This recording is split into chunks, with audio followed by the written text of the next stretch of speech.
बिस्मिल्लाहिर्रहमानिर्रहीम अस्सलाम वालेकुम।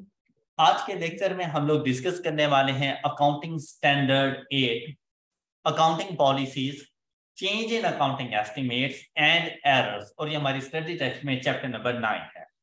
सबसे पहले हम लोग इसके स्कोप को देखेंगे कि इस चैप्टर में क्या कुछ शामिल है, क्या कुछ हम लोग सीखेंगे। फिर कुछ डेफिनेशंस की तरफ जाएंगे कि हम लोग accounting policies and accounting estimates and error को देखेंगे कि अकाउंटिंग पॉलिसीज क्या होती हैं, अकाउंटिंग एस्टिमेट्स क्या हैं, और एरर्स किस किस टाइप के हैं, उनकी अकाउंटिंग ट्रीटमेंट्स के बारे में ये स्टैंडर्ड हमें गाइड करेगा। अगर हम लोग इसके स्कोप की बात करें तो यहाँ पर हमें कहा गया IAS 8 shall be applied in. कहां कहां पर आप लोगों ने IAS 8 को अप्लाई करना है। सबसे पहले इसकी एप्लीकेशन आती है selecting and applying accounting policy, कि जब भी आपने कोई भी अकाउंटिंग पॉलिसी को सिलेक्ट किया और उसको अप्लाई किया तो वहां पर IAS 8 आपके पास आ जाएगा। फिर accounting for change in accounting policies, ऊपर वाला पॉइंट था कि इनिशियली आप किसी अकाउंटिंग पॉलिसी को इंट्रोड्यूस करवा रहे हैं, सिलेक्ट की और आप उसको अप्लाई करने लगे। सेकंड वाला पॉइंट है कि प्रीवियसली एक अकाउंटिंग पॉलिसी चल रही थी, आप उसको छोड़कर एक न्यू अकाउंटिंग पॉलिसी की तरफ जाने लग गए हैं। तो अगर अकाउंटिंग पॉलिसी में चेंज आए तो उसकी अकाउंटिंग ट्रीटमेंट आपने कैसे करनी है। अगर आपके अकाउंटिंग एस्टिमेट्स में किसी किस्म का कोई चेंज आ जाता है, उसकी अकाउंटिंग ट्रीटमेंट क्या होगी, इसके इंपैक्ट्स को देखा जाता है। Accounting policies and change in accounting estimates कि जिस दिन ये होते हैं हम लोगों ने उससे फ्यूचर पीरियड्स के लिए इनको लेके चलना है, या ऐसी कोई इंफॉर्मेशन वगैरह, ऐसी कोई अकाउंटिंग ट्रीटमेंट जिसमें हमने इसके पास्ट के ईयर्स को भी जाके देखना है। तो IAS 8 हमें इस बारे में गाइड करेगा कि आपने रेट्रोस्पेक्टिव इफेक्ट लेना है या प्रोस्पेक्टिव इफेक्ट लेना है इनका। फिर हमसे कहा गया कि अगर आपके पास किसी किस्म का प्योर पीरियड एरर हो जाते हैं, मतलब प्रीवियस किसी भी ईयर में किसी भी टाइम ड्यूरेशन में आपसे किसी किस्म की कोई मिस्टेक हो गई है और आज वो मिस्टेक आइडेंटिफाई हुई, तो उस मिस्टेक को करेक्ट करो और उसके करेक्शन के इफेक्ट को किस तरह से लेके चलना है, उसकी अकाउंटिंग ट्रीटमेंट क्या करनी है। क्योंकि जब भी आप एरर करेंगे, लाजमी बात है आपकी फाइनेंशियल स्टेटमेंट मुतासिर हो चुकी है, आपके प्रॉफिट्स गलत हो गए, प्रॉफिट्स गलत होने की वजह से बैलेंस शीट में आपकी इक्विटी का पोर्शन भी गलत है और वही इक्विटी का पोर्शन आगे मूव करता आ रहा है आपके पास, तो आप लोगों ने इसको किस तरह से जाके ठीक करना है। ये है हमारे पास इसका स्कोप। इन 4 चीजों के ऊपर हम लोगों ने इसको अप्लाई करना है। फिर हमसे कहा गया कि बेसिक्स हमारे पास डेफिनेशन वगैरह क्या है। तो हमने सबसे पहले ये सीखना है कि अकाउंटिंग पॉलिसीज क्या है और अकाउंटिंग एस्टिमेट्स क्या होते हैं, इन दोनों में डिफरेंस क्या है।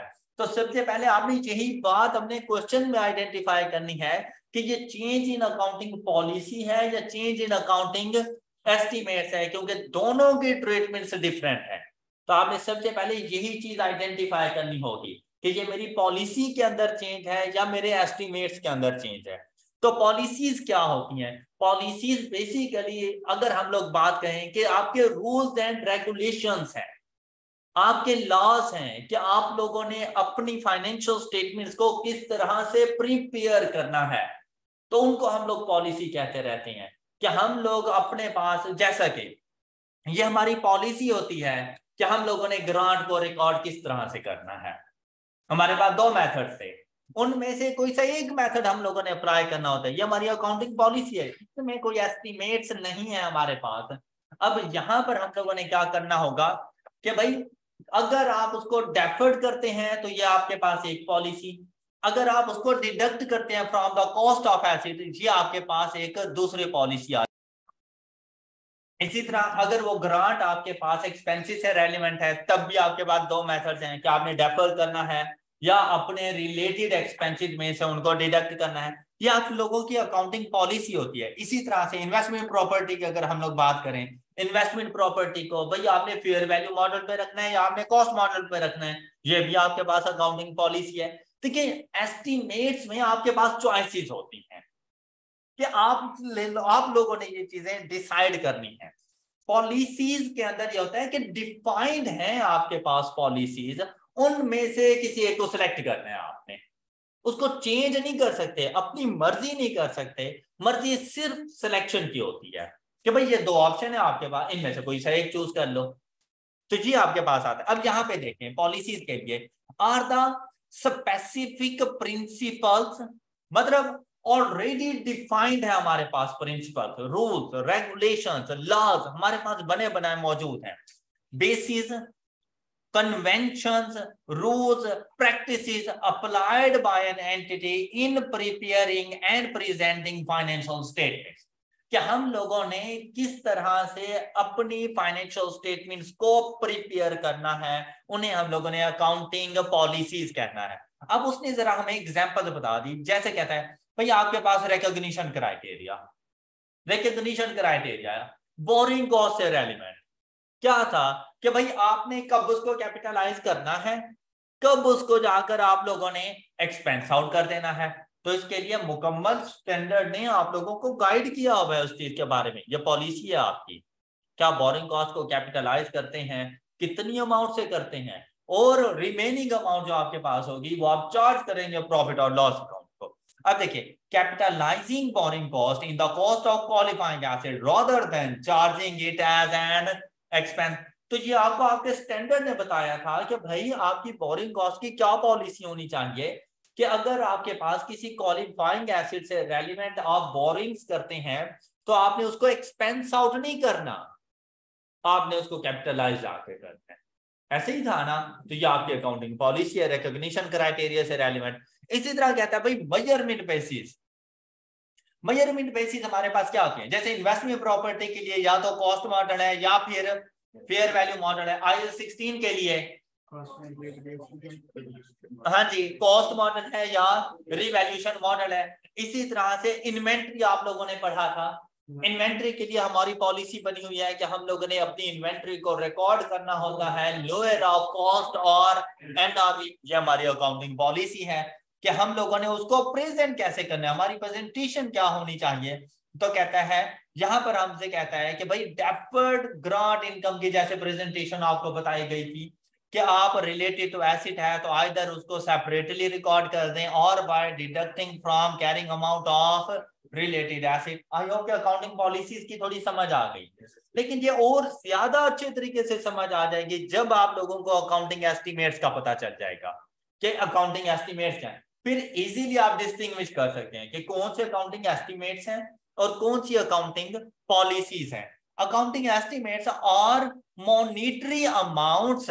अब जैसे हम लोग रेजिडुअल वैल्यू की बात करते हैं, मतलब ये हमारा एक अंदाजा होता रहता है, रेजिडुअल वैल्यू को डिटरमिन करना ये हमारा एक एस्टिमेट है, हमारा एक अंदाजा है। यूजफुल लाइफ हमारा एक अंदाजा होता है। इसी तरह से बाकी कौन कौन से एस्टिमेट शामिल हैं अब एग्जांपल्स में पता चल जाएंगे। In financial statement that are subject to measurement uncertainty, किसी किस्म की अनसर्टेनिटी को मेजर करने के लिए यहां पर आते हैं। कौन सी अनसर्टेनिटी, डेप्रिसिएशन एक्सपेंस, सारे का सारा अंदाजा होता है।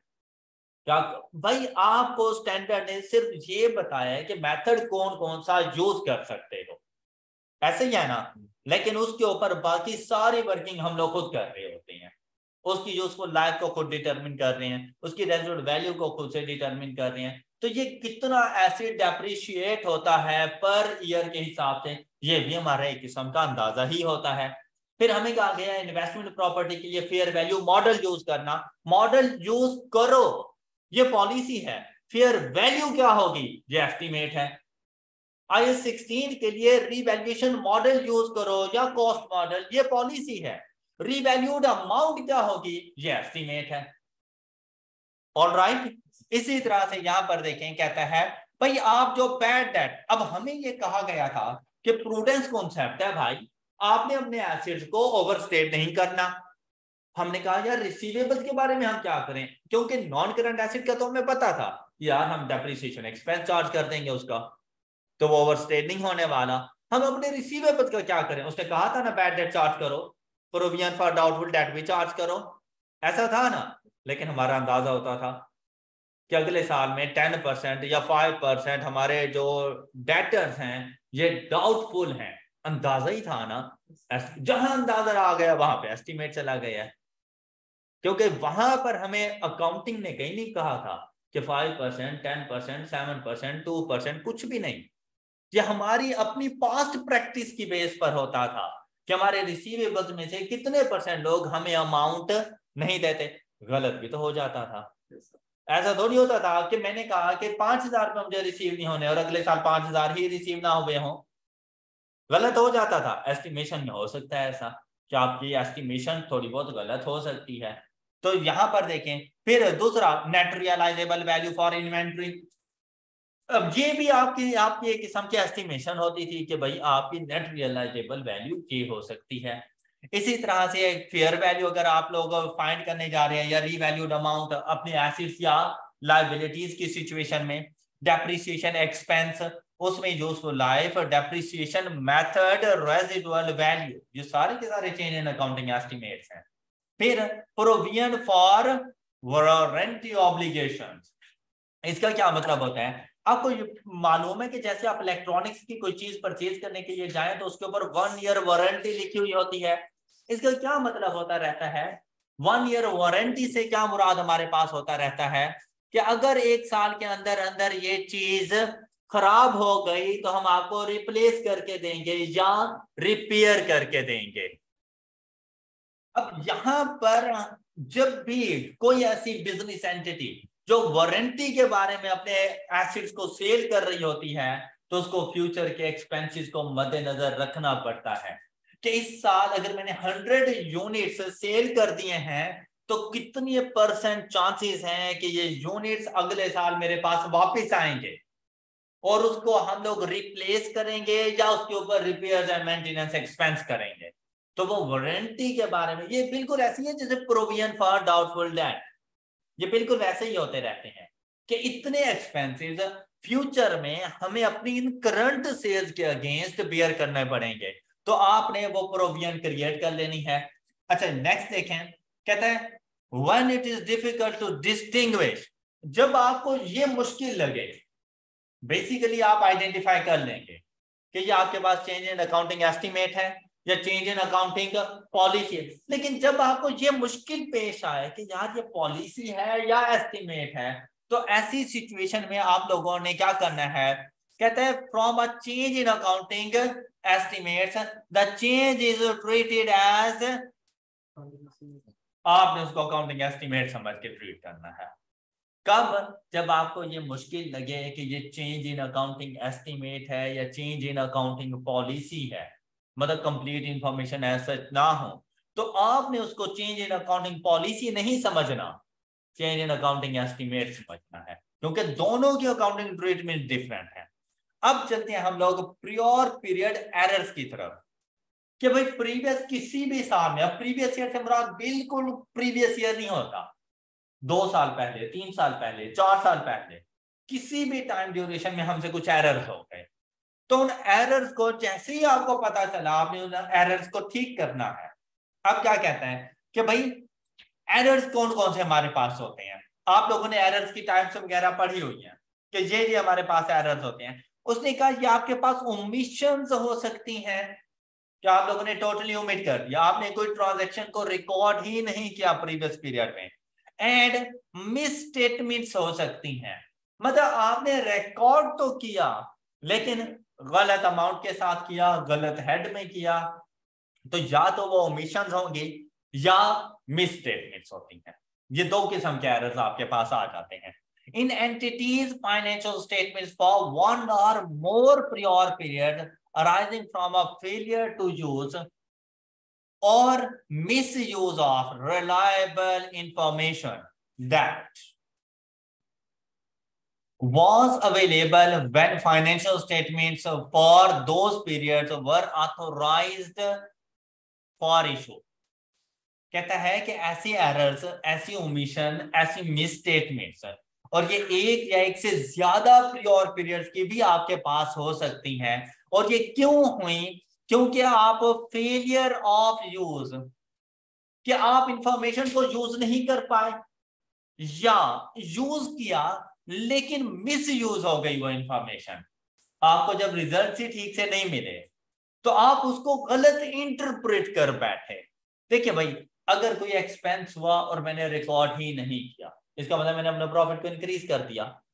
प्रॉफिट का इंक्रीज कर देना, मुझे ऐसा लगेगा जैसे कंपनी बहुत ज्यादा बेनिफिट दे रही है। बेनिफिट दे रही है तो मतलब मुझे इसके ऊपर अगर मैं इन्वेस्टमेंट करता हूं तो अच्छा खासा रिटर्न मिल जाएगा। हालांकि वो प्रॉफिट तो सिर्फ इसलिए शो हो रहा था ना क्योंकि मैंने एक एक्सपेंस रिकॉर्ड ही नहीं किया था।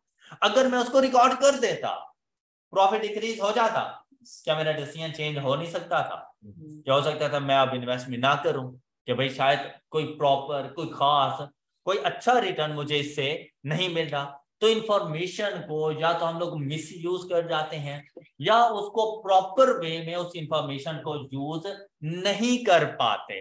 तो कहते हैं इसके लिए ये क्या चीज was available when financial statement for those period, मतलब जिस साल वो एरर हुए थे उस साल की financial statements were authorised for issuance के लिए ऑथोराइज्ड हो चुकी थी, and could reasonably be expected to have been obtained and taken into account in preparation and presentation of those financial statements।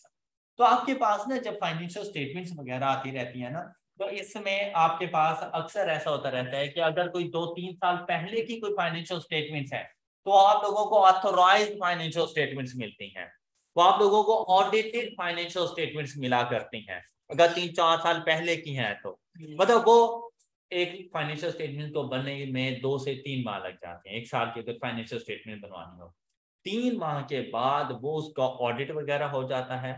Audited financial statements हमेशा share holders को भेज दी जाती हैं। जब तक ऑडिटेड नहीं होता रहता तो वो इश्यूएंस के मराहिल से गुजर रही है। पहले प्रेपरेशन हो रही होती है उनकी, प्रेपरेशन के बाद फिर वो इश्यूएंस के मराहिल से गुजरती हैं, उनका ऑडिट वगैरह होता रहता है, फिर ऑडिटेड फाइनेंशियल स्टेटमेंट बन जाती है, मतलब full and final financial statement, और वो फिर शेयर होल्डर्स को भेज दी जाती हैं। तो एरर्स के बारे में बता रहा है कि एरर्स या तो इस किस्म का होगा कि जो ऑथोराइज्ड, मतलब जो हम लोग इशू कर चुके हैं ऐसी फाइनेंशियल स्टेटमेंट्स के ऊपर होगा, या ऐसी फाइनेंशियल स्टेटमेंट्स के ऊपर होगा जो अभी प्रेपरेशन के प्रोसेस से गुजर रही है। मैं अभी तक ऑथोराइज नहीं हुई, प्रेपरेशन के प्रोसेस से अभी गुजर रही थी और उस टाइम पे हमें उनके एरर्स का पता चल गया। ये 2 किस्म के आपके पास हो सकते हैं। Such errors include the effect of mathematical mistakes in applying accounting policies, oversights or misinterpretation of facts and fraud। ये इस किस्म के हमारे पास एरर्स मौजूद हो सकते हैं। कहते हैं अगर इंफॉर्मेशन है मटेरियल, मतलब हमारे लिए वो इंफॉर्मेशन खास इंपॉर्टेंस रखती है तो उसे मटेरियल इंफॉर्मेशन कहा जाता है। मतलब हैवी सी अमाउंट कोई हमारे पास किसी किस्म की कोई मिसस्टेटमेंट हो गई है, कोई फ्रॉड हो गया है, कोई ओमिशंस हो गई है, इफ ओमिटिंग, मिसस्टेटिंग और obscuring it could reasonably be expected to influence decisions that the primary users of general purpose financial statements make on the basis of those financial statements which provide financial information about a specific reporting entity। अब अगर यहां से ऐसे पढ़ा जाए ना तो किसी एक बात की भी समझ नहीं आती कि उसमें लिखा क्या था। बेसिकली वो आपको ना मटेरियल इंफॉर्मेशन की डेफिनेशन बता रहा है कि कौन सी ऐसी इंफॉर्मेशन है जो मटेरियल होती है, वह कौन सी ऐसी इंफॉर्मेशन है जो हमारे लिए खास इंपॉर्टेंस रखती है। तो वो कहता है हर वो इंफॉर्मेशन जिसको उम्मीद करने से, मतलब हम लोगों ने लिखा ही नहीं, या उसकी मिस स्टेटमेंट से कि हम लोगों ने गलत रिप्रेजेंट कर दिया, इसको बेस बनाकर जो हमने फाइनेंशियल स्टेटमेंट्स बनाई हैं, उन फाइनेंशियल स्टेटमेंट्स के तो रिजल्ट फिर चेंज हो चुके हैं और उन फाइनेंशियल स्टेटमेंट्स को बेस बनाकर जो यूजर्स ऑफ फाइनेंशियल स्टेटमेंट्स हैं उनकी इंटरप्रिटेशन गलत हो गई है। तो ऐसी इंफॉर्मेशन को हम लोग मटेरियल इंफॉर्मेशन कहते हैं। मतलब कि अगर हम एरर ना करते तो हो सकता था उनका रिजल्ट कुछ और होता। हमने मिसस्टेटमेंट की, हम लोगों ने मिस्टेक की, हम लोगों ने ओमिशंस किया, हम लोगों ने रिजल्ट्स को चेंज किया, चेंज रिजल्ट की बिना पर उनका एरर, उनका जो डिसीजन था वो भी चेंज हो गया। तो ऐसी इंफॉर्मेशन हमारे पास मटेरियल इंफॉर्मेशन होती है। इमैटेरियल कि अगर मैं आपको ये बात बताऊं या ना बताऊं, आपके ऊपर कोई फर्क नहीं पड़ने वाला। तो ये बात आपके लिए इमैटेरियल सी है। ऑलराइट, उसका इतना इफेक्ट नहीं होता। हमारी प्रैक्टिकल लाइफ में भी कुछ वैसे बातें ऐसी होती हैं कि हमें जानना जरूरी होता है। हम अक्सर अपने दोस्त से कहते हैं, यार तुम्हारा फर्ज नहीं बनता था कि तुम एटलीस्ट मुझे ये बात पहले बताते तो सही। अब आप उससे ये बात क्यों कर रहे हैं? क्योंकि ये बात मटेरियल थी, आपको पहले ये बात जानना जरूरी थी। तुम अगर मुझे बताते कि तुम्हारे साथ मिस्टर अली भी आ रहा है तो मैं ना आता तुम्हारे साथ, तुम्हें नहीं पता मेरी उसके साथ लड़ाई चल रही है। मटेरियल इंफॉर्मेशन है, राइट। लेकिन अगर सपोज कि आपके एक दोस्त ने आपको इनवाइट किया और उसने कहा कि भाई मैंने अपने साथ अपने बाकी दोस्तों को भी इनवाइट किया हुआ है, आपने कहा आपने कहा कि नो इशू यार, कोई मसला नहीं है, आपने जिसको मर्जी इनवाइट किया हुआ है। इमैटेरियल की बात है कि भाई मुझे इस बात से कोई गर्ज नहीं है तुमने किस किस को इन्वाइट किया हुआ है, मुझे ना बताओ, राइट। तो आप लोगों ने फाइनेंशियल स्टेटमेंट्स में ये चीज देखनी होती है कि आपके पास कौन सी इंफॉर्मेशन मटेरियल है और कौन सी इंफॉर्मेशन इमैटेरियल। तो मटेरियल इंफॉर्मेशन का डिस्क्लोज करना बहुत जरूरी होता है। हम एरर्स कहते ही उसी चीज को हैं जहां पर हमारे यूजर्स ऑफ फाइनेंशियल स्टेटमेंट का डिसीजन चेंज हो रहा हो। ऑल राइट, ये थ्योरी क्लियर है सब बच्चों को?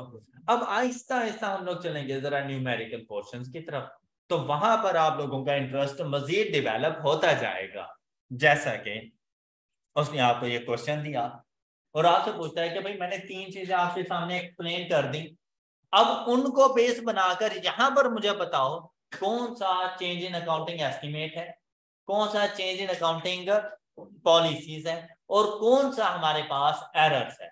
आप लोगों ने विदाउट सॉल्यूशन इस स्टेटमेंट को पढ़ो और सिर्फ अपने पास नोट कर लो कि ये अकाउंटिंग पॉलिसी है, एस्टिमेट है या एरर है। पॉलिसी है तो पी लिख दो, एस्टिमेट है तो ई लिख दो, एरर है तो ई लिख दो। एस्टिमेट के लिए थोड़ा सा चेंज कर लेना ना, ESER। जल्दी करें, फिर हम लोग इसको डिस्कस कर लेते हैं, जल्दी करें। अब जैसे कि फर्स्ट पॉइंट में अगर आप लोग देखें, ऐसी ही सिचुएशंस आपको आपके क्वेश्चन में नजर आएंगे। कहते हैं an entity change its accounting for land and building from cost model to. तो अगर आप ऐसा करते हैं तो ये चेंज इन अकाउंटिंग पॉलिसी बन जाता है आपके पास। फिर कहते हैं useful life of plant was revised. तो अगर यूजफुल लाइफ, रेजिडुअल वैल्यू, इस चीज में किसी किस्म की कोई रिवीजन आ जाती है तो इसे कहा जाता है change in accounting estimate. Depreciation method for furniture was change from straight line method to reducing. बेटा ये भी आपका चेंज इन अकाउंटिंग एस्टिमेट होता है, पॉलिसी नहीं है ये आपके पास। फिर आपके पास आता है the cost formula used for valuation of inventory and change from FIFO to weighted average। जी आपके पास change in accounting policy। It was discovered that last year's company's inventory sheets was undercosted। हाँ जी, तो ये आपके पास एरर हो गया है कि आप लोगों ने लास्ट ईयर की शीट्स को अंडर कॉस्ट किया हुआ। It was discovered that actual NRV of inventory was much lower than expected। तो NRV के में कोई चेंज वगैरह अगर आपके पास आता है तो ये आपकी एस्टिमेशन हुआ करती है, NRV की कैलकुलेशन। ये आप लोगों का अंदाजा होता है ना कि NRV कितनी आने वाली है। तो आप लोगों ने ये अंदाजा लगाया है कि NRV आपकी कॉस्ट से काफी कम आने वाली है, तो इस वजह से ये चेंज इन अकाउंटिंग एस्टिमेट है। कहते हैं presentation changed from current or non-current to order of liquidity in statement of financial position। कहते हैं लिक्विडिटी के लिहाज से आप लोग अपने एसेट्स या लायबिलिटीज को करंट और नॉन करंट पोर्शन में रखते हो, तो ये हमारे पास पॉलिसी होती रहती है।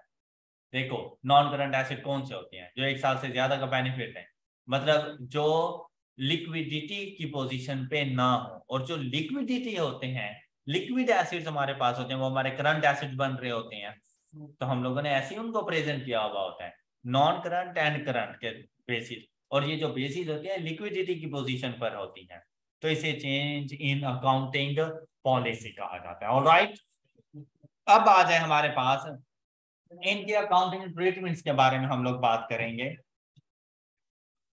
अब हम लोग अकाउंटिंग ट्रीटमेंट से रेलेवेंट डेफिनेशंस हमारे पास आ जाती है retrospective applications and retrospective restatements, और फिर हमारे पास आ रहा है प्रोस्पेक्टिव एप्लीकेशन।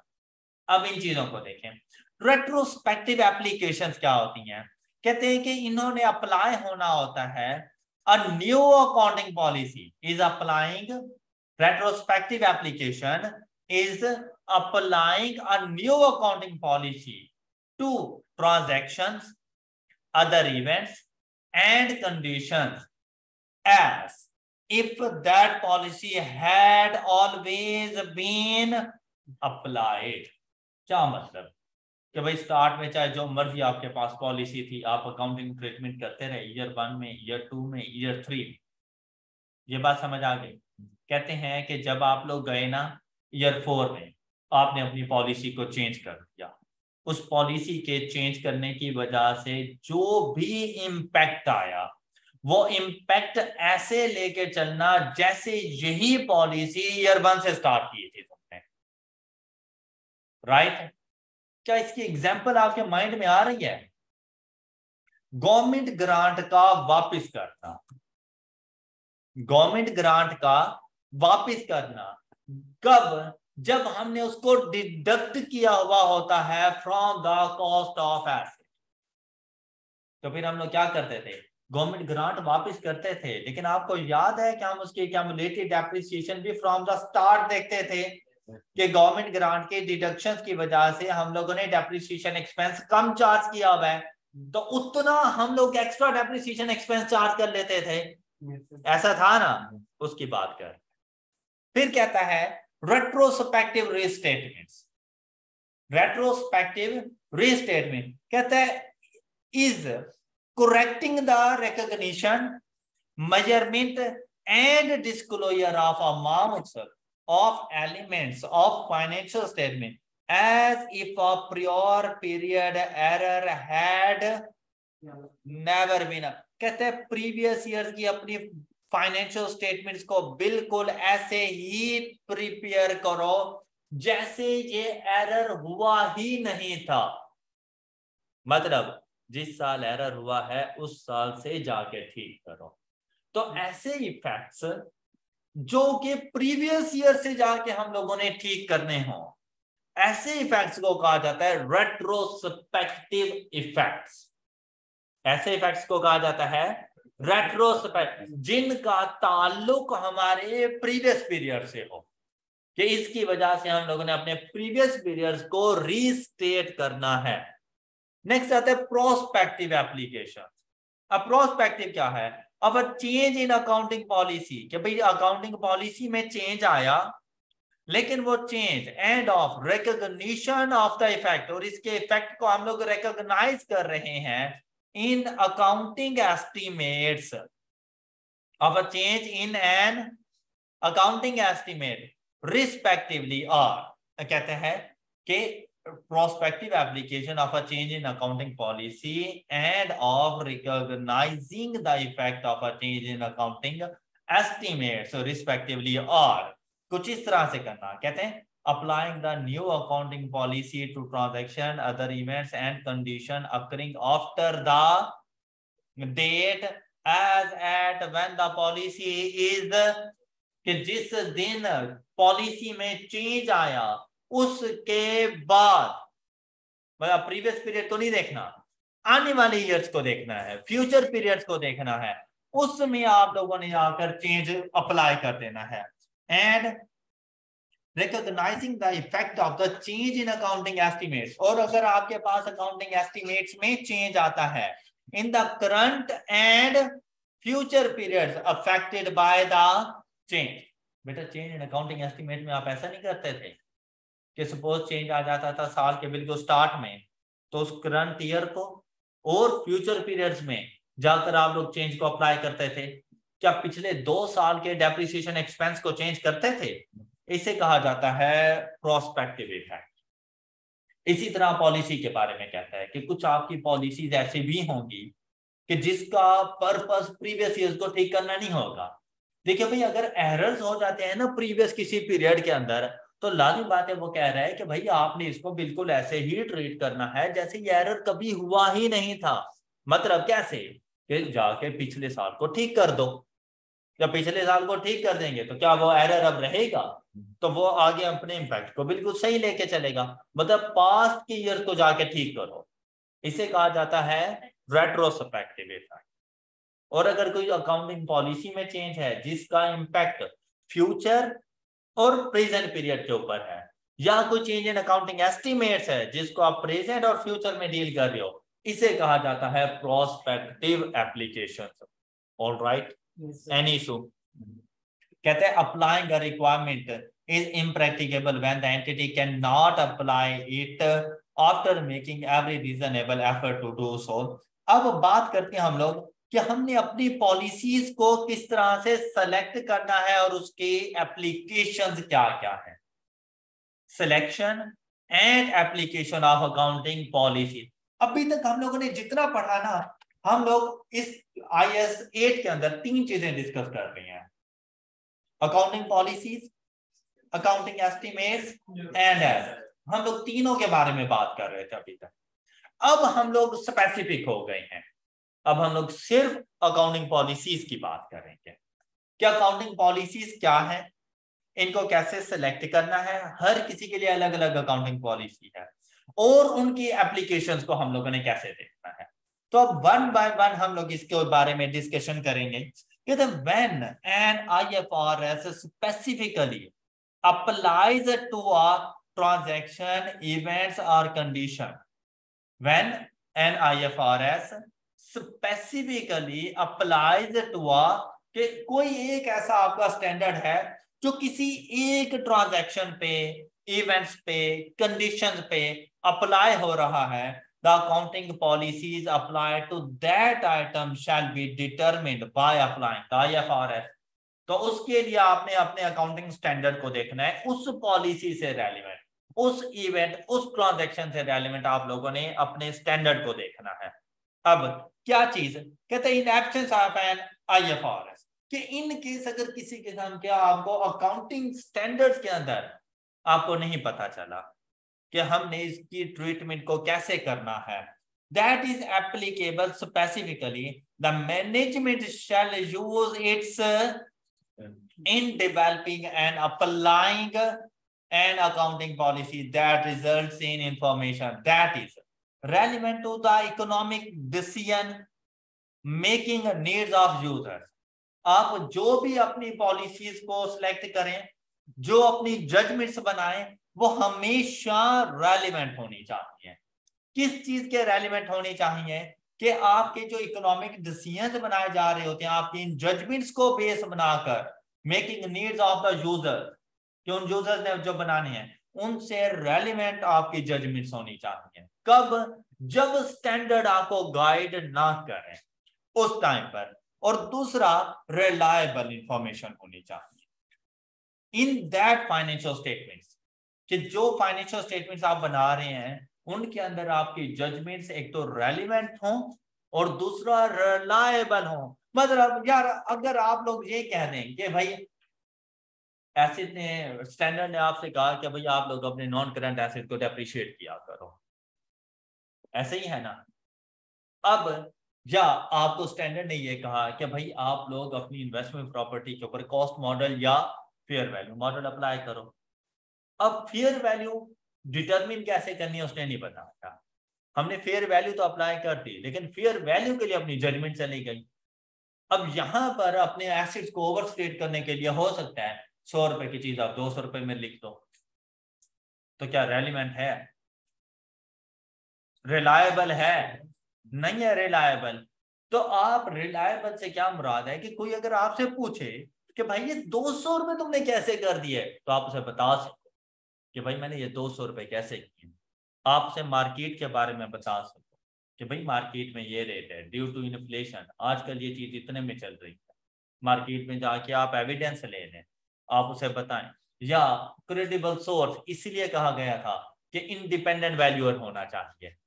इंडिपेंडेंट वैल्यूअर से आप उसे कहें कि भाई ये जो मैंने अमाउंट लिखी है ये हमारे पास वैल्यूएशन की फर्म है, ये देखें उनका लेटर, उन्होंने हमें कहा है कि ये 200 रुपए का एसिड है, इसलिए हमने रिकॉर्ड।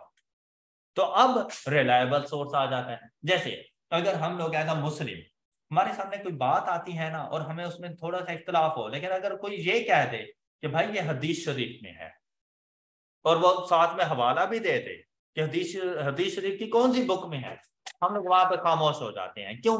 रिलायबल सोर्स है। और अगर वो कहते हैं भाई कुरान मजीद में लिखा हुआ है, ये सूरत उठाओ, इस सूरत की इस आयत में मौजूद है, क्या हम लोग बहस करते हैं वहां पर? क्यों?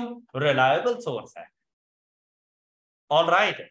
अब देखो कुरान मजीद में तो बहुत से बात है, लेकिन हम लोग जिसके बारे में बात कर रहे होते हैं, सपोज हम लोग बात कर रहे हो किसी एक टॉपिक के बारे में और दूसरा में कहे कि यार कुरान मजीद में नमाज का हुक्म है, ज़कात का हुक्म है, उस टाइम पे देखो रिलायबल है लेकिन रेलिवेंट नहीं है। तो आप लोगों ने उस अकाउंटिंग पॉलिसी से रेलिवेंट एंड रिलायबल दोनों इंफॉर्मेशन देखनी है। अब क्या कहता है रिलायबल से क्या मुराद है? कहता है रिप्रेजेंटिंग फेथफुल द इंफॉर्मेशन। क्या आप लोग फेथफुल इंफॉर्मेशन रिप्रेजेंट करें। फिर रिफ्लेक्ट द इकोनॉमिक सब्सटेंस, कि वाकई उसकी वैल्यू वैसी ही होनी चाहिए, not merely the legal form. क्या आप लोगों ने सिर्फ लीगल टाइटल के बारे में ही नहीं बता देना, आप लोगों ने उसकी फिजिकल एग्जिस्टेंस के बारे में भी बताना है। फिर जैसे एक गाड़ी लीज के ऊपर ली हुई होती है, लीज के ऊपर एसिड को हम लोग अपना एसिड कंसीडर कर देते हैं। अब बेसिकली वो एसिड हमारे पास होता है, हमारे नॉन करंट एसिड में शामिल हो रहा होता है, लेकिन नाम किसके होता है? बैंक के। कहता है ये चीज भी आपने हमें बतानी है कि भाई हमारे पास एक व्हीकल मौजूद है जो कि बेसिकली हमारे अपने हैं, लेकिन इसके ऊपर फाइनेंस लीज है, ये है बैंक के नाम पर, लेकिन हम लोग इसको यूज कर रहे हैं, तो आपने ये बात भी बतानी होती है साथ में। कहता है और न्यूट्रल फ्री फ्रॉम बायस होनी चाहिए, आपकी जितनी भी जजमेंट होनी चाहिए वो फ्री फ्रॉम बायस होनी चाहिए, आपने एक तरफा फैसला नहीं कर देना। फिर और प्रूडेंट एंड और complete in all material respects, आपकी सारी की सारी जजमेंट्स में ये तमाम खुसूसियात पाई जानी चाहिए कि जैसे कहते हैं सच्चाई के ऊपर मबनी होनी चाहिए। तो फेथफुल रिप्रेजेंटेशन से ये मुराद था कि एक हकीकत बयान करें। फिर आप उसके टाइटल और फिजिकल सब्सटेंस दोनों के बारे में बताएं, अगर किसी किस्म का कोई इसमें डिफरेंस है तो वो हमें डिस्क्लोज करें। बिल्कुल न्यूट्रल हो कि आप एक जजमेंट दें और अनबायस्डनेस का शिकार हो, फ्री फ्रॉम बायस्ड, अनबायस्ड होना चाहिए आप लोगों को। फिर कहते हैं प्रूडेंट। प्रूडेंट से क्या मुराद होता है? जैसे कहते हैं ना कि एक समझदार आदमी जिस तरह से कोई डिसीजन ले, प्रूडेंस, प्रूडेंट कॉन्सेप्ट, इस तरह से आप लोगों ने करना है। मतलब अगर बेस्ट होगा कि अगर आप इंडिपेंडेंट पर्सन को लेकर आ जाएं तो। और फिर कहता है और competent in all material respect, और आपकी इंफॉर्मेशन हर लिहाज से कंप्लीट होनी चाहिए। All right. कहते हैं in making such judgement the management should consider following sources. अब ये ना 2 नंबर का एक क्वेश्चन आपके पास आ सकता है कि अगर मैनेजमेंट ने किसी किस्म की कोई जजमेंट अप्लाई करनी है तो कौन से ऐसे हमारे पास सोर्सेज हैं जो कि मैनेजमेंट को कंसीडर करने चाहिए। तो उसके लिए उसको 3 किस्म के सोर्सेज कंसीडर करने चाहिए। जैसे आपको याद है बचपन में इस्लामियात में हम लोगों ने पढ़ा था कि भाई अगर आपको, अब देखें हमारे पास हम एज अ मुस्लिम, हज़रत मोहम्मद सल्लल्लाहु अलैहि वसल्लम उनकी तो डेथ वगैरह हो गई, चले ठीक है, आगे फिर इस्लाम चल पड़ा। आजकल के दौर में देखा जाए ना तो हम सबसे पहले कुरान मजीद में देख रहे होते हैं। कुरान मजीद में अगर कोई बात हमें ना मिले तो हमसे कहा गया है कि आपने हदीस में देखना है हज़रत मोहम्मद सल्लल्लाहु अलैहि वसल्लम ने अपनी जिंदगी में क्या किया था। अगर वहां पे कोई चीज ना मिले तो आपने सहाबे किराम की जिंदगी में देखना है कि क्या ऐसा कोई इवेंट अक्कर हुआ था उनकी लाइफ में, और अगर हुआ था तो उन्होंने क्या किया था। अगर वहां से भी ना मिले तो उलमा किराम बैठ जाना और इसको अच्छे तरीके से तस्दीक करना इस इवेंट को, और फिर जाके डिसीजन लेना कि इन केस अगर ये इवेंट उस दौर में हुआ होता तो हजरत मोहम्मद सल्लल्लाहु अलैहि वसल्लम क्या डिसीजन लेते। ये बात है ना। तो यहां पर भी कहा गया है कि जब आप जजमेंट करने लगे ना तो आप लोगों ने कौन से सोर्सेज देखने हैं। इसी तरह से आप देखिए अदालतों में जब फैसले हो रहे होते हैं ना तो एंड पे जज साहब फैसला चाहे जो मर्जी सुनाए, लेकिन क्या कहते रहते हैं तमाम गवाहों और सबूतों को मद्देनजर रखते हुए, मतलब मैं जो डिसीजन देने जा रहा हूं उसके लिए मेरे पास सोर्सेज कौन से हैं कि भाई ये गवाहों के बयानात और ये जो मुझे सबूत पेश किए गए हैं, इनको अगर मैं, मतलब वो ये नहीं कहता कि वाकई ये मुल्जिम है नहीं है, कहते हैं इनकी बेसिस के ऊपर मैं इस नतीजे पे पहुंचा हूं कि क्या सजा होनी चाहिए। तो जहां पर भी आप बताएं जजमेंट के लिए कि भाई सबसे पहले मैंने IFRS को देखा, IFRS dealing with similar and related issues. अब देखें जजमेंट कब करोगे, जब खुद IFRS आपको कुछ नहीं बता रहा। जजमेंट तो उस टाइम पे करोगे ना जब खुद IFRS आपको कुछ नहीं बता रहा। तो आपसे कहा गया कि भाई जब जजमेंट करने के लिए जाओ ना, आप ये देखो कि इसके सिमिलर में कौन सा स्टैंडर्ड मौजूद है, सिमिलर इश्यूज के साथ बाकी स्टैंडर्ड में किस तरह से डील किया गया है, जैसा कि IAS 40 एंड IAS 16। IAS 40 जब बनाने लगे थे ना, सारा सोर्स IAS 16 था क्योंकि वो पहले से चल रहा था। वही कॉस्ट मॉडल, कॉस्ट में क्या करूं वो सब कुछ वैसे आ रहा था। फिर कॉस्ट मॉडल सब्सिक्वेंट मेजरमेंट के लिए उसने कॉस्ट और रीवैल्यू, जहां पे थोड़ा सा हमारा इख्तिलाफ है ताकि cost and fair value model, similar situation चल रही होती थी। ऐसा था ना, कहते हैं आपने सिमिलर आइटम्स को जाके देखना है कि सेम सिचुएशन के साथ IFRS ने कैसे डील किया होगा। फिर कहते हैं फिर आपने conceptual framework for financial reporting की तरफ जाना है। ये आपके पास एक दूसरा सोर्स होता है कि आपके पास एक तो आपके अपने स्टैंडर्ड्स हैं, स्टैंडर्ड्स के अलावा कुछ आपके पास conceptual framework for financial reporting पाए जाते हैं। पूरा एक चैप्टर है हमारे पास हमारी स्टडी टेक्स्ट में, हम लोगों ने इसके साथ डील करना है, पढ़ना है हम लोगों ने। उसके बाद फिर recent pronouncement of other standard setting bodies to the extent not in conflict with aforementioned sources, कि आप नहीं देखते हैं जैसे CA एंड ACCA, हमें CA में कोई इंफॉर्मेशन ऐसी नहीं मिली, हम भाग के देखेंगे ACCA इसके साथ क्या कर रहा है। तो यहां पर यह मुराद है कि recent pronouncement of other standard setting bodies.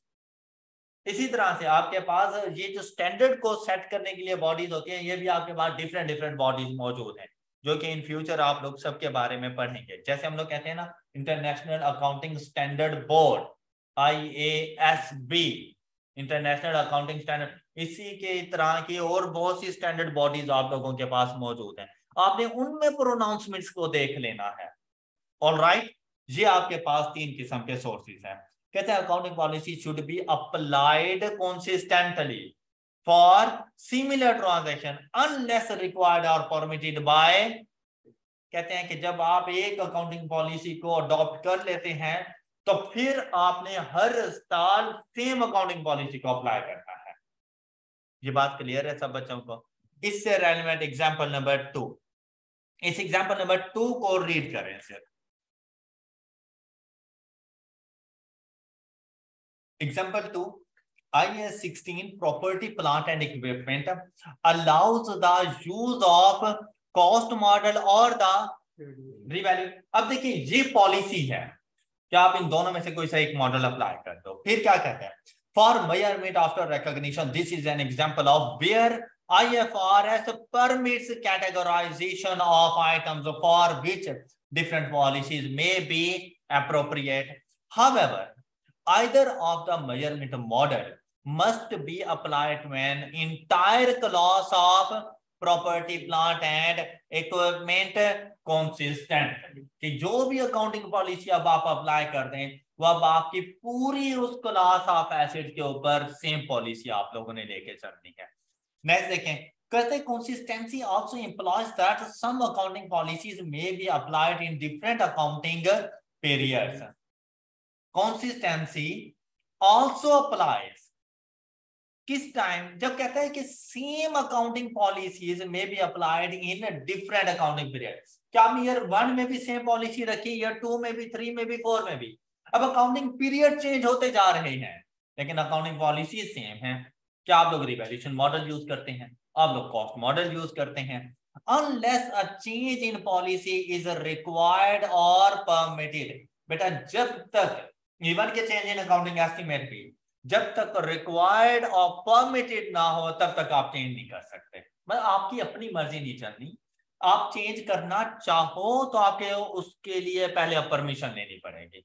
Start में कौन सा मॉडल रखना है किसी परमिशन की जरूरत नहीं है, खुद चूज कर दो। लेकिन सब्सीक्वेंट अगर आप उसमें चेंज लेना चाहो अब आपको इजाजत लेनी पड़ेगी।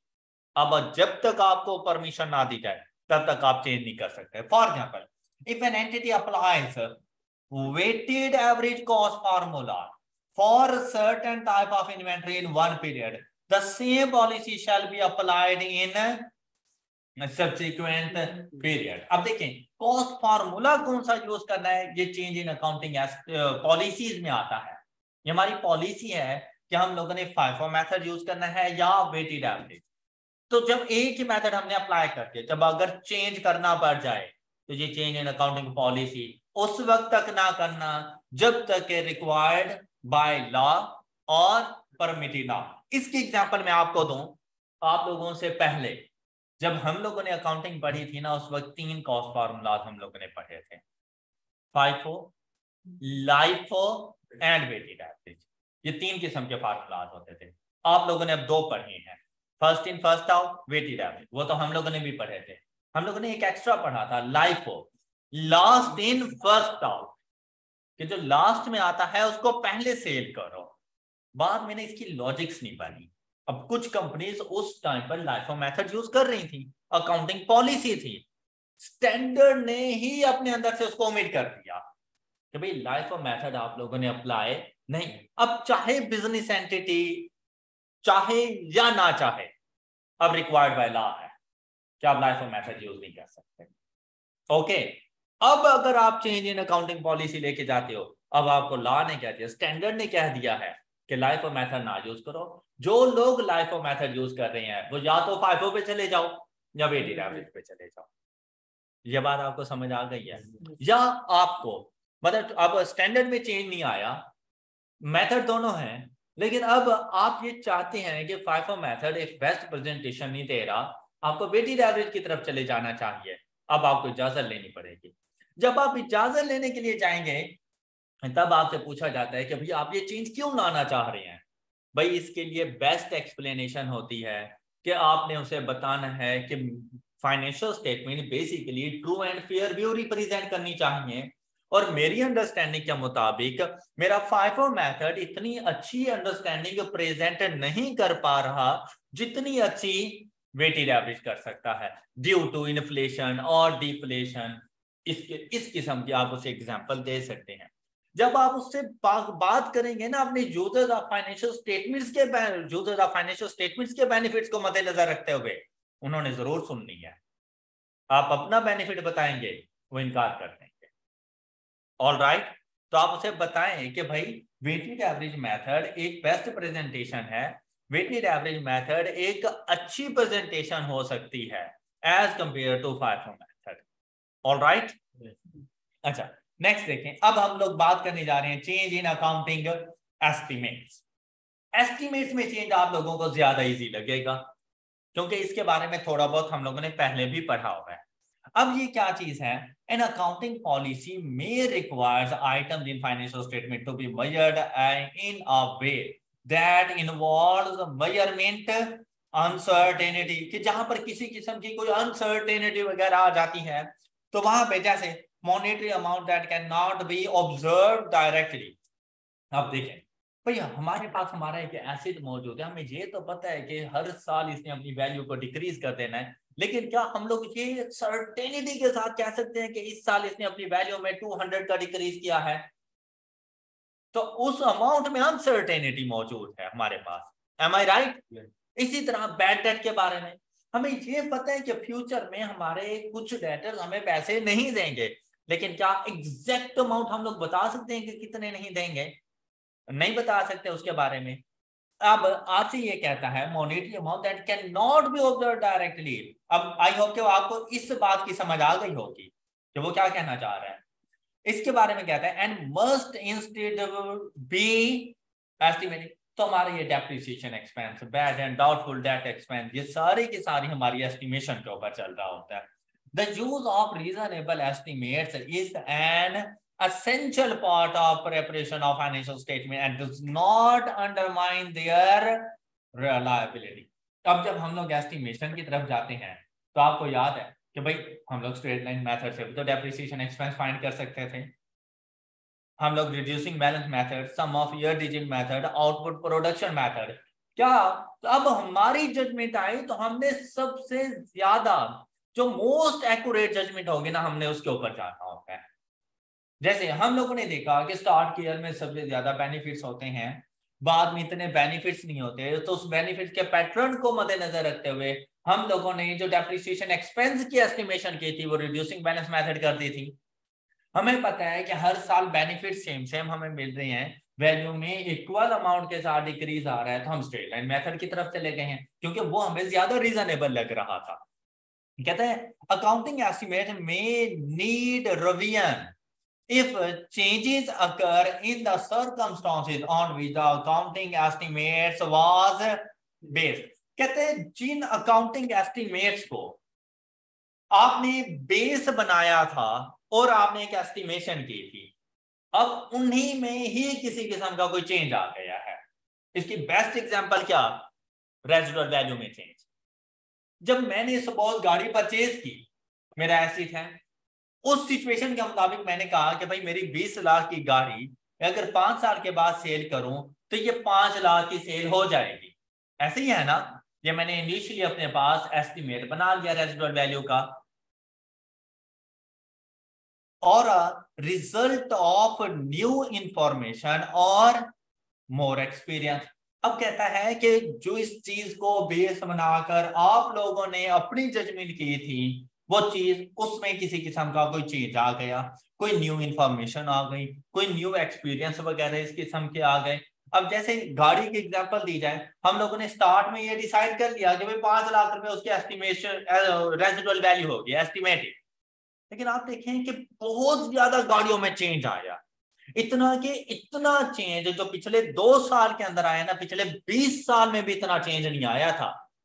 और वही गाड़ी जो आपने 20 लाख रुपए की परचेज की थी, आज भी उसको सेल करने के लिए जाओ ना तो आपको 12 से 15 लाख रुपए अभी भी देगी वो गाड़ी, शायद इससे भी ज्यादा। तो आप देखें, क्या आपको 5 लाख तक मतलब 15 लाख से उसको डेप्रिशिएट करना चाहिए? नहीं, आप उसको चेंज करेंगे। क्या आप उसकी रेजिडुअल वैल्यू को चेंज करेंगे?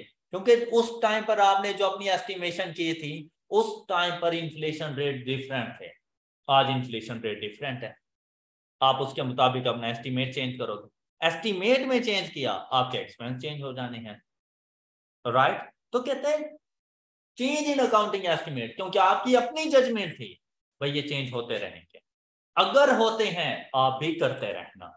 अकाउंटिंग पॉलिसी को चेंज करने से उसने मना किया था कि आप अकाउंटिंग पॉलिसी नहीं चेंज कर सकते, उसमें कंसिस्टेंसी रखना। क्लियर है ये बात आप लोगों को? अच्छा नेक्स्ट देखो, कहते हैं change in accounting estimate does not relate to prior period, is not correction of prior period error. ये सबसे प्यारी बात उसने कही है, उसने कहा भाई परेशान ना हो, अगर किसी किस्म का भी चेंज इन अकाउंटिंग एस्टिमेट आता है ना तो प्रीवियस ईयर को भूल जाओ, ऐसे समझो जैसे यही तुम्हारे बिजनेस का फर्स्ट ईयर है, और इसको और इससे ऑनवर्ड फ्यूचर ईयर्स को तुमने जाके ठीक करना है।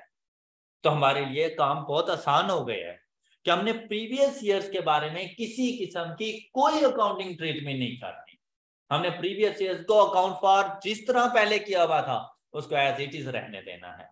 अब चेंज इन अकाउंटिंग एस्टिमेट्स की वजह से आप लोगों ने हमेशा प्रेजेंट ईयर और उसके बाद करंट फ्यूचर ईयर्स को जाके देखना है। ऑलराइट, पास्ट के अकाउंटिंग ट्रीटमेंट्स को देखने की जरूरत नहीं है। क्या आपने एक्सपेंसेस को अंडरस्टेट किया हुआ, ओवरस्टेट किया हुआ, जो मर्जी हो, आपने नहीं देखना। ऑलराइट, मतलब अकाउंटिंग पॉलिसी के लिए देखना पड़ेगा फिर कि अकाउंटिंग पॉलिसी का इफेक्ट रेट्रोस्पेक्टिव है या प्रोस्पेक्टिव है, वो मुझे चेक करना पड़ेगा। लेकिन चेंज इन अकाउंटिंग एस्टिमेट्स मुझे कंफर्म हो गया, मैंने पास्ट के ईयर्स को नहीं देखना। ऑलराइट, अब यहां पे देखो अकाउंटिंग एंड डिस्क्लोजर, जैसे कि प्रॉफिट और लॉस अकाउंट, प्रॉफिट और लॉस अकाउंट फिर क्या कहता है, एसेट लायबिलिटीज एंड इक्विटी मतलब बैलेंस शीट, और फिर कहता है डिस्क्लोजर किस किस चीज के आपने देने हैं। अब देखें प्रॉफिट और लॉस अकाउंट को अगर हम लोग देखें तो कहता है अगर आप चेंज इन अकाउंटिंग एस्टीमेट लेकर आते हैं तो उसके चेंज को देखो कि प्रॉफिट और लॉस अकाउंट में क्या चेंज आता है उसकी वजह से। जैसा कि the effect of change in accounting estimates relating to profit और loss shall be recognised in prospectively by including it in profit और लॉस। क्या ऐसा प्रोस्पेक्टिवली क्या मुराद, करंट एंड फ्यूचर ईयर्स, उसके मुताबिक लेके चलो। कैसे प्रॉफिट और लॉस अकाउंट में चेंज इन अकाउंटिंग एस्टीमेट का कॉन्सेप्ट डेप्रिसिएशन, अगर यूजफुल लाइफ चेंज हो गई या रेजिडुअल वैल्यू चेंज हो गई, डेप्रिसिएशन मेथड चेंज हो गया, depreciation expense change, expense change profit और लॉस अकाउंट को चार्ज करेंगे। ये बात क्लियर? कैसे कहते हैं द पीरियड ऑफ चेंज, जिस साल अकाउंटिंग एस्टीमेट में चेंज आएगा, if the change affects that period only, अगर सिर्फ इस साल के ऊपर है तो फिर तो सिर्फ इस साल को जाकर ठीक कर लो, या फिर the period of change and future periods if the change affects both. अब डेप्रिसिएशन एक्सपेंस सेकंड वाला है, क्या उसने इस साल को भी चेंज करना है और आने वाले सालों को भी। ऑल राइट, नेक्स्ट देखिए हमारे पास एसेट्स, लायबिलिटीज एंड इक्विटी।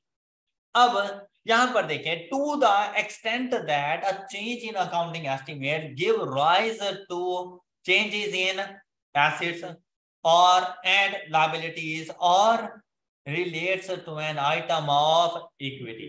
देखें भाई, डेप्रिसिएशन एक्सपेंस प्रॉफिट को हिट करेगा, चाहे इंक्रीज करो चाहे डिक्रीज करो। जी अगर सपोज डेप्रिसिएशन एक्सपेंस इंक्रीज कर रहे हो तो profit decrease, depreciation expense decrease कर रहे हो तो प्रॉफिट इंक्रीज। प्रॉफिट कहां जाता रहता है? इक्विटी, बैलेंस शीट में इक्विटी के पोर्शन में। क्या उसकी वजह से इक्विटी चेंज नहीं होगी? अब अगर सिर्फ आप इक्विटी को चेंज करते हो तो बैलेंस शीट नहीं इक्वल नहीं होना, तो उसकी वजह से या तो एसेट को चेंज करो या फिर लायबिलिटीज को चेंज करो। अब अगर आप लोग डेप्रिसिएशन एक्सपेंस ज्यादा चार्ज कर देते हैं, बात सुनिएगा, अगर आप लोग डेप्रिसिएशन एक्सपेंस ज्यादा चार्ज कर देते हैं तो प्रॉफिट कम हो जाएगा, इक्विटी कम हो जाएगी। तो डेप्रिसिएशन एक्सपेंस ज्यादा चार्ज करने की वजह से दूसरी तरफ आपका एसेट कम नहीं हो रहा, उसकी डब्ल्यूडीवी ज्यादा अमाउंट से कम हो जाएगी, तो वो बैलेंस शीट को इक्वल कर देते हैं, अकाउंटिंग इक्वेशन बराबर आ जाती है हमारे पास। राइट, ये बात क्लियर है? इसी तरह से आप देखें, it shall be recognized by adjusting the carrying amount of the related assets, liability or equity item in the periods of change। तो आपने जिस साल चेंज आया उस साल की कैरिंग अमाउंट को जाके एडजस्ट करना होगा। तो हम लोग अपने एसेट्स के ऊपर, आप लोगों को याद होगा, WDV के ऊपर जाके new depreciation method, new depreciation rate वगैरह अप्लाई करके फिर उसकी कैरिंग अमाउंट को फाइंड किया करते थे। डिस्क्लोजर, अब अगर चेंज इन अकाउंटिंग एस्टीमेट आता है तो आपने किस किस बात को डिस्क्लोज करना है? तो कहते हैं nature and amount of change in accounting estimates that has an effect in the current period or is expected to have an effect in the future period, except for the effect on future periods when it is impracticable. Disclose this effect if this is the case to estimate that effect। Simple सी बात है, कहते हैं change in accounting estimate की वजह से जो change current year में आया वो चेंज बताओ कि इसकी वजह से मैं डेप्रिसिएशन एक्सपेंस ये चार्ज कर रहा हूं, अगर मैं ये चेंज ना लेकर आता तो ओरिजिनली मैं ये अमाउंट चार्ज करता। मतलब कॉस्ट के ऊपर पुराने मेथड के मुताबिक डेप्रिसिएशन कैलकुलेट करके दो कि अगर चेंज इन अकाउंटिंग एस्टीमेट ना आता तो ये डेप्रिसिएशन एक्सपेंस था, चेंज इन अकाउंटिंग एस्टीमेट लेकर आया तो मैंने इतना चार्ज किया जिसकी वजह से मेरे एक्सपेंसेस में इतना इंक्रीज आया, मेरे प्रॉफिट में इतना इफेक्ट पड़ा। ऑल राइट, और अगर ये करंट ईयर से है तो फिर तो वही बता दो, लेकिन अगर ये फ्यूचर ईयर्स के बारे में है तो आपसे बताएं कि भाई अब हर साल डेप्रिसिएशन एक्सपेंस हम ये चार्ज करेंगे। ओके, अगर प्रैक्टिकेबल है, अगर इम्प्रैक्टिकेबल है तो फिर फ्यूचर के पीरियड्स का बताने की जरूरत नहीं है। Any question? अब इससे रेलिवेंट आ जाए एग्जाम्पल नंबर 3 के ऊपर।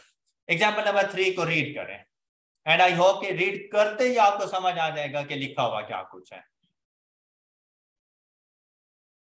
A non-current asset was purchased for rupees 200,000 on 1st January 21 when it is expected useful life was 10 years and its expected residual value was nil. The asset is being depreciated using, तो हर साल आप कितना depreciate इसको कर देंगे 20,000 के हिसाब से। 21 में इसका डेप्रिसिएशन एक्सपेंस 20,000, तो इसकी कैरिंग अमाउंट क्या हो गया at the end of first year 180,000। ये बात क्लियर हो गई। अच्छा क्या कहता है, a view of non current asset during 23, मतलब 22 भी गुजर गया तो आपने 20,000 पे फिर से डेप्रिशिएट किया तो आपके पास आपके एसेट्स की कैरिंग अमाउंट 160,000 रह गई। ये बात क्लियर हो गई। 23 में revealed that due to technological changes. अब देखें टेक्नोलॉजी में चेंज आ गया, उसने आपसे कहा था कि टेक्नोलॉजी में क्यों चेंज आ सकता है, कुछ भी और रीजन वगैरह हो सकती हैं, तो आपके एस्टिमेट चेंज हो सकते हैं। The useful life of the asset is now, जबकि हमारे मुताबिक अभी उसकी रिमेनिंग यूजफुल लाइफ क्या थी 8 ईयर, क्योंकि हमने 10 एस्टिमेट किया था, 2 गुजर चुका है तो अभी 8 साल चलेगा। टेक्नोलॉजी में चेंज आ गया तो हमारे पास एक किस्म की मैनुअल मशीन थी, अब ऑटोमेटिक मशीन आ रही हैं, तो हमारे वाली मशीन की वैल्यू कम हो चुकी है, ये ज्यादा अरसा नहीं चलने वाली, तो इसकी अब useful life 6 year in total and अच्छा इन टोटल है। उसने अब यहां पर उसकी बात को गौर से देखे ना तो उसने ये रिमेनिंग यूजफुल लाइफ नहीं लिखी है सच। अब नेक्स्ट क्या कहता है, कहते हैं and the acid therefore has a remaining useful life of, exam में आपको ये वाला पॉइंट नहीं गिवन होगा, बस इन टोटल तक वैल्यू गिवन होगी। तो बेटा हमने 160 डिवाइडेड बाय 6 नहीं कर देना, इन टोटल जो 10 इयर्स लाइफ थी वो अब 6 साल है, तो 2 साल गुजर चुके हैं, 4 इयर्स रिमेनिंग है, तो 160 डिवाइडेड बाय 4 40,000 एप्रिशिएट करेंगे इन द ईयर 2023। ऑलराइट, इस बात का हमेशा एग्जाम में ख्याल रखना कि यूजफुल लाइफ टोटल बता रहा है या रिमेनिंग बता रहा है। तो हम लोगों ने चेंज इन अकाउंटिंग एस्टीमेट में हमेशा WDV और रिमेनिंग यूजफुल लाइफ को देखना होता है। WDV ऑफ एन एसेट, अब कॉस्ट नहीं देखी हम लोगों ने, हमने देखा इस साल एसेट की वैल्यू 160 और रिमेनिंग यूजफुल लाइफ, और वो हमारे पास है 4 इयर्स। अब देखें, कहते हैं ओरिजिनल डेप्रिसिएशन चार्ज वाज, अब कितनी डेप्रिसिएशन हम चार्ज कर रहे थे 20,000। इस हिसाब के मुताबिक जब 23 में पहुंचे तो हमारे पास इसकी कैरिंग अमाउंट कितनी आ गई 160, 200 माइनस 40 किया तो 160 आ गया। एस्टिमेट में चेंज आया ड्यूरिंग 2023। तो बेटा अगर आ जाए ना चेंज इन अकाउंटिंग एस्टिमेट, ये बात बहुत इंपॉर्टेंट है, चेंज इन अकाउंटिंग एस्टिमेट अगर हमारे पास आ जाए at the start of the year या ड्यूरिंग द ईयर तो आपने करंट ईयर को एडजस्ट करना है। अगर चेंज इन अकाउंटिंग एस्टिमेट आ रहा हो at the end of the year तो करंट ईयर को एडजस्ट नहीं करना, फिर नेक्स्ट ईयर को एडजस्ट करना है। क्लियर? तो अक्सर चेंज इन अकाउंटिंग एस्टिमेट वो कहता है ड्यूरिंग द ईयर 2023, तो आप लोगों ने अब 2023 को एडजस्ट करना है यहाँ पर। It should be applied prospectively, means कि भाई 21-22 को भूल जाओ, आगे की बात करो, 23, 24, 25 की बात करो। क्लियर? फिर कहता है from the year 2023 to onwards the annual charge for depreciation is now current year 2023 for and further year, कहां तक, अगले 4 साल 23, 24, 25 एंड 26 तक डेप्रिसिएशन कितनी चार्ज करेंगे हम लोग, will be charge from 20,000 to, जो पहले 20,000 करते थे अब 20,000 नहीं करेंगे, अब 40,000 करेंगे। Alright, 160 divided by 4। I hope कि आपको यहां तक के तमाम कॉन्सेप्ट्स क्लियर हो चुके होंगे। अब इस एग्जांपल के बाद आप लोगों ने बेटा देखना है कंपैरेटिव इंफॉर्मेशंस को। आप लोगों ने अक्सर देखा होगा जब हम लोग फिक्स एसेट स्केड्यूल बनाते हैं तो साथ में कंपैरेटिव्स गिवन होते हैं। अब आप लोग खुद जरा सोचें कि भाई मेरे पास 22 और 23 का कंपैरेटिव आ गया। 22 में मैंने डेप्रिशिएट किया हुआ है 20,000 पे और 23 में डेप्रिशिएट किया हुआ है 40,000 पे। प्रॉफिट में फर्क नहीं आ जाएगा? डेप्रिसिएशन एक्सपेंस एकदम से डबल हो गया है, हालांकि कुछ भी नहीं हुआ था ऐसा इवेंट, कोई एक्स्ट्रा एक्सपेंस किया भी नहीं था, सिर्फ due to change in accounting estimates. क्या कंपैरेटिव, अब एक दूसरे कंपैरेटिव का मतलब होता है कि एक दूसरे का मवाजना करना। क्या ठीक से हम इंफॉर्मेशन दे पाएंगे? क्या हम ठीक से उनका कंपैरिजन कर पाएंगे? अब हमारे लिए थोड़ी मुश्किलात होने वाली है। तो आपको बता रहा है कि यार आपने कंपैरेटिव के साथ क्या करना है। कंपैरेटिव इंफॉर्मेशन कहता है an entity shall include comparative information for narratives and descriptive information if it is relevant to understanding the current period's financial statements। लानी बात है, कंपैरेटिव हम क्यों यूज कर रहे होते हैं? ताकि हम उनको बेस बनाकर इस साल की परफॉर्मेंस को अच्छे तरीके से अंडरस्टैंड कर सकें। अब क्या करना है, an entity shall present as a minimum 2 statements of financial position. अब उसने क्या करना है, 2 स्टेटमेंट्स ऑफ फाइनेंशियल पोजीशंस बतानी है। कैसे? 2 स्टेटमेंट्स ऑफ प्रॉफिट और लॉस, प्रॉफिट और लॉस की भी 2 स्टेटमेंट्स उसने बनानी है। And other comparative income 2 separate statements of profit और loss if presented, 2 statement of cash flows and 2 statements of changes in equity and related notes. In short, अब आपको अपनी स्टेटमेंट ऑफ फाइनेंशियल जो आप लोगों के पास फाइनेंशियल स्टेटमेंट्स होती थी, हर किसी के 2-2 सेट बनाने हैं। हर किसी के लिए 2, प्रॉफिट और लॉस अकाउंट 2 बनाओ, बैलेंस शीट 2 बनाओ, कैश फ्लो स्टेटमेंट 2 बनाओ, चेंजेस इन इक्विटी 2 बनाओ। किस तरह से कहता है, an additional third statement of financial position as at the beginning of preceding period is also required when an entity, कहते हैं एक तीसरी फाइनेंशियल पोजीशन की स्टेटमेंट भी आपको चाहिए होगी। क्यों? क्योंकि आपको ओपनिंग बैलेंसेस चाहिए और ओपनिंग बैलेंसेस उससे प्रीवियस ईयर्स के, देखो सेकेंड ईयर के जो हमारे पास क्लोजिंग बैलेंसेस होंगे, थर्ड ईयर के लिए वो ओपनिंग बनेंगे। अब अगर मैं सिर्फ थर्ड ईयर को ठीक कर लूं और उसकी ओपनिंग को ना ठीक करूं, क्या मेरी स्टेटमेंट ठीक होंगी? तो लाजमी बात है मुझे उसकी ओपनिंग भी ठीक करनी। ओपनिंग को ठीक करने के लिए क्या करूं? तीसरा साल जो प्रीवियस ईयर था उसके क्लोजिंग को ठीक करूं, तो इस साल के ओपनिंग आके ठीक होंगे। तो इसलिए कहता है कि आपको फिर third statement of financial position भी बनानी पड़ेगी एक एडिशनल, लेकिन वो कब होगी?